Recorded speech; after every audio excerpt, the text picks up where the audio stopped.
Walang personalan. Ituloy natin ang mainit na talakayan ngayong umagang ito. Nasa ating linya, Cathy, ang spokesperson ng defense team ni Vice President Sara Duterte, si Attorney Michael Powa. Attorney Powa, magandang umaga po sa inyo, sir. Good morning po. Si Orly and Cathy po ito. Good po. morning. Good morning po, Sir Orly at Ma'am Cathy, at magandang umaga rin po sa ating mga kababayan. Okay, siguro. Paunang tanong ko, kumusta po ang impresyon at ang assessment ng inyong mga counsel for the respondent dito sa unang linggo ng impeachment trial ni Vice President Sara Duterte, Attorney Powa? Sir Orly, sa amin naman po, we're quite satisfied no dito sa nangyaring first 3 days ng trial natin, no, at as I've mentioned yesterday sa isang presser namin, the defense of course has its own targets, no, per day, per week, and we were happy naman that we were able to meet those targets. Alam natin. So far okay naman po. Okay, alam natin na habang umuusad ang trial, kahit nasa regular na korte, may Opo. pangyayari na parang nagkakaroon tayo ng adjustment, nagkakaroon ng pagbabago sa usapan. Pero sana hindi, sa tingin ninyo, hindi naman ito makaka-apekto doon sa ating target na kung gaano kahaba o ano itatagal ng impeachment trial, Attorney Powa?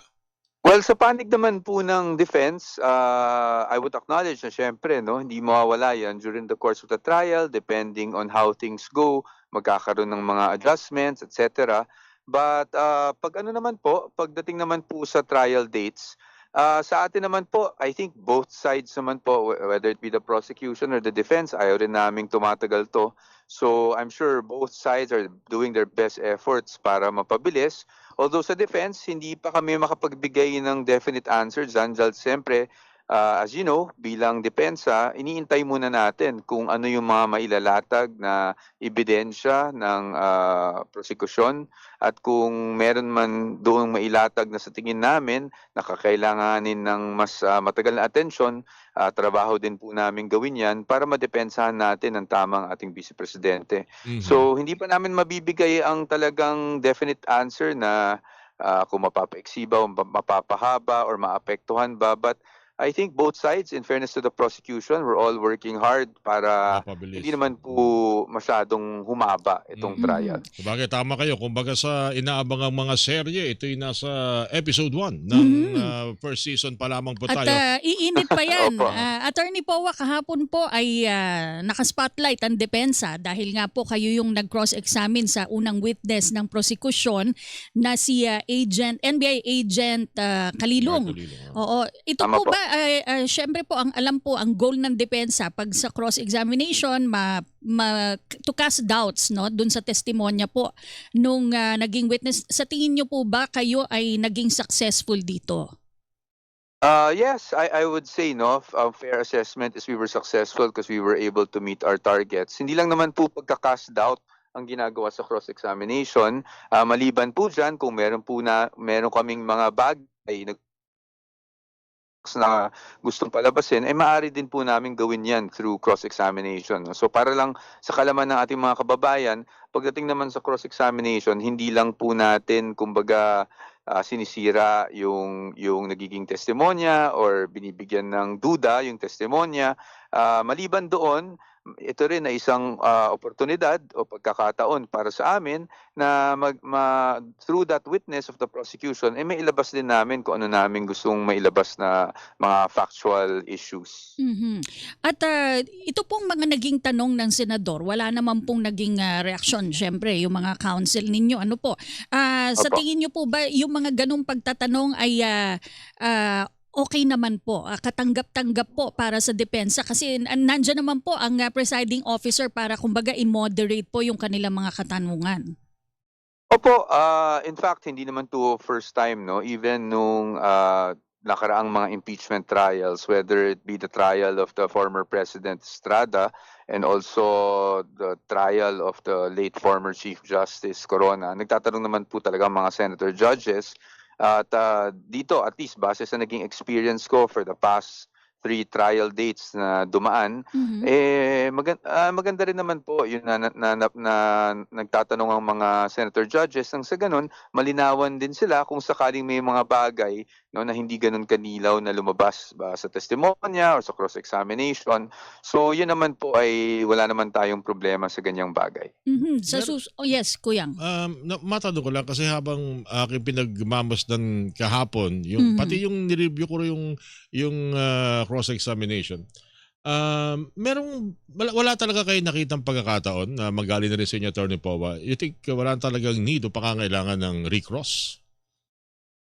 We could not recross because hindi na po nag-redirect ang Pero pwedeng prosecution. Ang proseso po kasi dyan is direct, cross, and then pag nag-redirect, then we will be given the opportunity to recross. Pero hindi naman po nag-redirect na ang prosecution, so we never had the opportunity to recross and there was no reason to recross. So ibig sabihin, kasi correct me if I'm wrong, pero minsan ang purpose din ng recross ay kung may mga nakaligtaan kayo.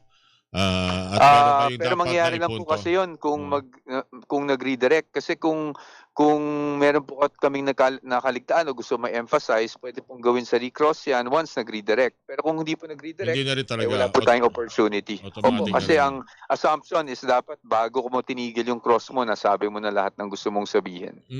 Okay. Attorney Powa, sa susunod na linggo po magkakaroon po kayo ng oral arguments tungkol po doon sa BIR box pa rin, ano? At same pa rin po ba yung inyong stance sa depensa na kailangan ito kung bubuksan man ay sa executive session? Abangan na lang po natin. I don't want to preempt our oral arguments. Abangan na lang po natin kasi hindi lang naman po BIR box yan. That will include bank records and also AMLAC reports or AMLC reports. So abangan na lang po natin. It will be quite difficult for us to preempt, no, yung aming stand on the matter. Although maaga pang pag-usapan yan dahil dito pa lang tayo sa threat. Mukhang kung na nagkakamali yan yata yung season 2. O round 2. Round 2. Pero sa Wednesday kasi nila i-oral argument. Tama po ba, Attorney? Tama po. Sinet na po ng ating presiding officer na ang deadline ng aming comment or memorandum, kung pipiliin man namin mag-memorandum, ay sa Lunes, no, Monday.